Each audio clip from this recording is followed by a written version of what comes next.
Hello guys, এই যে দেখতে পাচ্ছি এটা হচ্ছে এসআইআর ফর্ম। যারা ফিল আপ করতে পারছে না তাদের জন্য ভিডিওটা করা আর কি।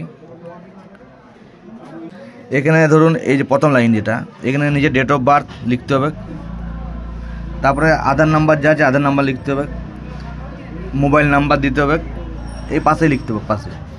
এখানে যে পিতার নাম, এখানে যদি পিতার এপি নাম্বার থাকে এপি নাম্বার, যদি মারা গেছে তাহলে এপি নাম্বার লেখার কোনো দরকার নেই।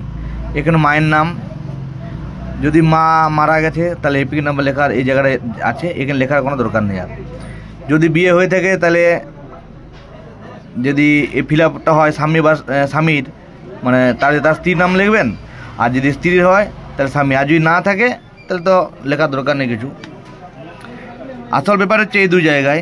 এটি সর্বশেষ এসআইআর, অর্থাৎ 2002 যাদের এসআইআর হয়েছিল তাদের এখানে ফিল আপ করবে, আর যাদের 2002 এসআইআর হয় নাই তার বাবা বা গার্জেন যা থাকবে তাদের অনুযায়ী এটা ফিল আপ করতে হবে, ঠিক আছে। আর এখানে যেটা হবে 2002 যেটা লেখা থাকবে সেটা লিখতে হবে। তাতে যদি এপিক নাম্বার থাকে এপিক নাম্বার লিখবে, যদি না থাকে লেখার দরকার নাই। আগে যেটা ছিল 2002 সেটাই লিখতে হবে এই দুই জায়গায়।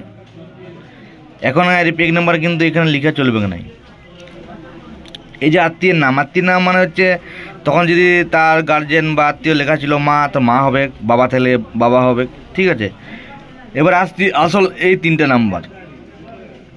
এখানে যেটা বিধানসভা, ধরুন আমার বিধানসভা ছাতনা, তাহলে এখানে হবে 248।